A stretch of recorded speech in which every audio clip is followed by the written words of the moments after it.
Hello everyone! Kamusta kayong lahat mga kabugis at kamusta ang mga bougainvillea plants nyo? It's Michael here and welcome back to my channel.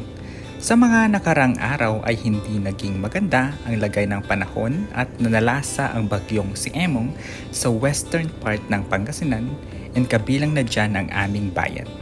Madaming nasirang mga kabahayan, hanap buhay at mga pananim. And hanggang ngayon ay patuloy pa rin ang pag-uulan. Yesterday's episode ay naibahagi ko sa inyo yung pinsala na dulot ng bagyo sa aking bougainvillea garden and it was so heartbreaking na makita silang nasira.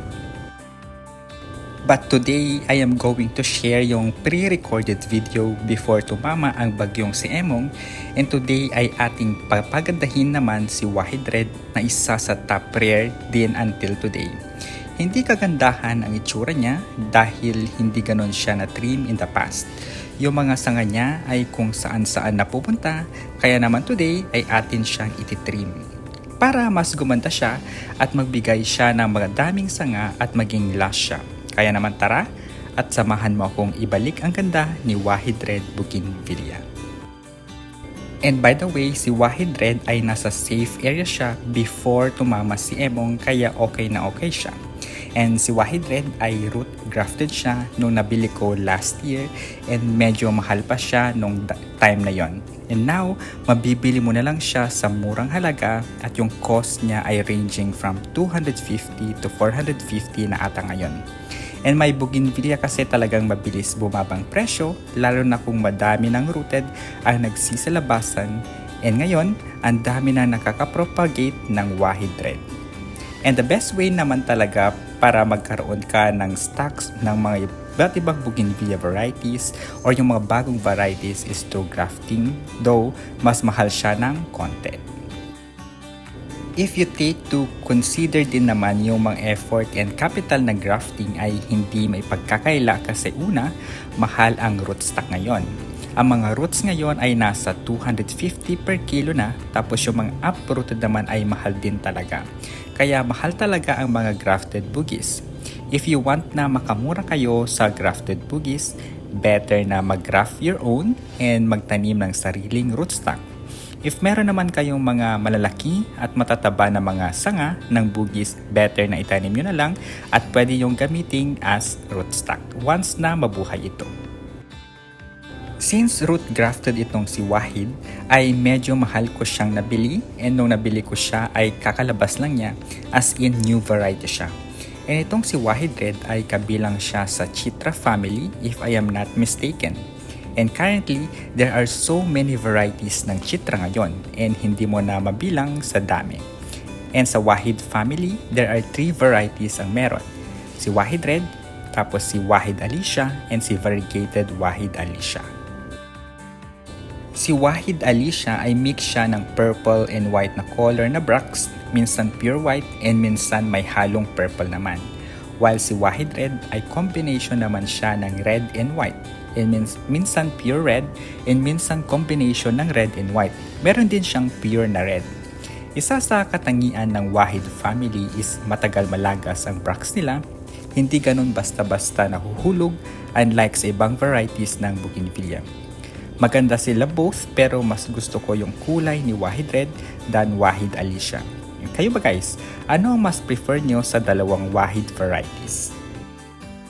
Since Operation Balik Ganda tayo sa Wahid Red, ang ginawa ko sa kanya ay trimming and pinutulan ko talaga siya ng malala para mas maglabas siya ng mas maraming mga sanga. And right now, kasi hindi ko gusto yung itsura niya kasi parang ang kalat tignan and hindi siya kalash. One way para gumanda ang mga bugis nyo is to trim them regularly. Sa case naman ni Wahid Red, wala akong trimming na ginawa sa kanya since sa gilid sila kasama ni Golden Draw na aking na-feature in one of my nakaraang videos. And in case na hindi nyo pa napapanood yung video ko about Golden Draw, ano pa ang hinihintay nyo? Watch nyo na yun guys. Char! After trimming ng Wahid Red, ang next naman na ginawa ko ay naglagay ako ng tulos para sa isa niyang sanga. This is to protect yung sanga para hindi mabali pag may malalakas na ulan and hangin. At may video din ako about tulos for bougainvillea.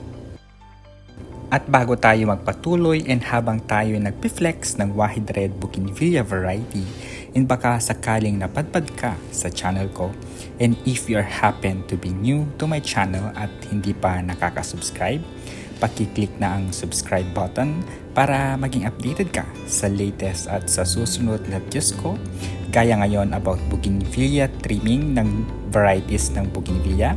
And if nakasubscribe ka na, I would like to take this opportunity na magpasalamat sa aking mga viewers na matiyagang nanonood sa current and past videos ko, kasama na dyan yung shorts videos ko.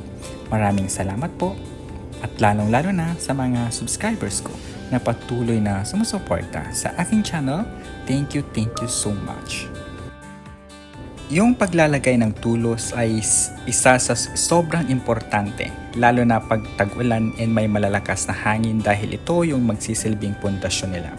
But of course, yung sobrang lakas na hangin gaya ng bagyo, better na ipasok mo na lang yung mga bugis mo sa loob ng bahay or sa safe na area. And by the way guys, hindi ko muna ito nirepat kasi mukhang okay na pa naman yung potting mix niya. And later this year na lang siguro ko i-repat before blooming season. And since hindi ko siya nirepat, ang ginawa ko ay naglagay na lang muna ako ng fertilizer na Urea 46 which is rich in nitrogen content para sa mas mabilis na pagtubo ng new shoots or sanga.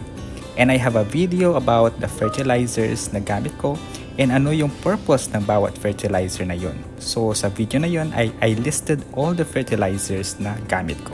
And pinakita ko sa inyo yung bawat purpose nila and kailan ko sila ginagamit sa aking mga bougainvillea. And itong gamit ko ngayon ay si Urea 46 na applicable right after trimming and pruning dahil rich siya sa nitrogen na siyang punong abala sa faster growth and health ng bougainvillea or sa ibang mga halaman.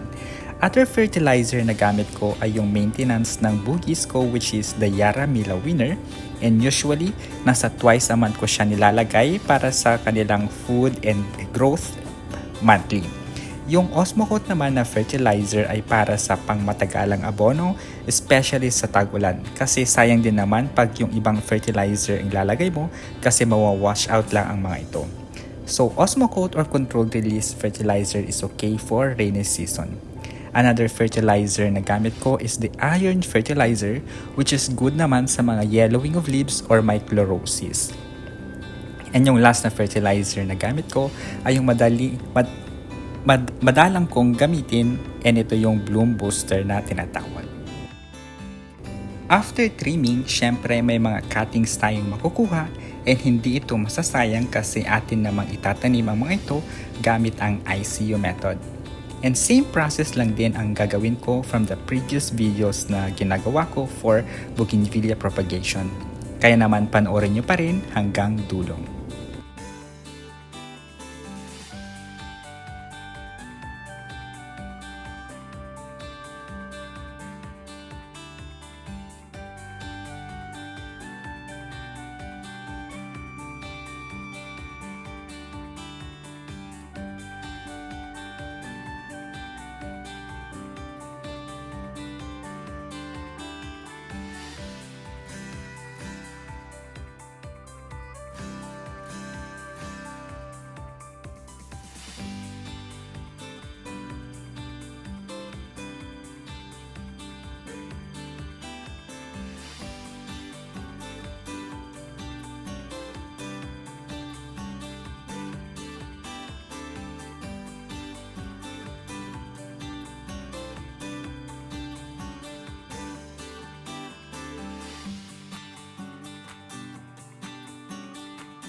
So ayun lang guys for today's video.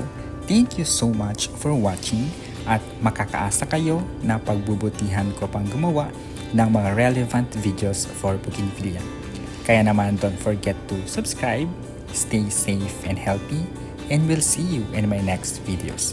Bye-bye!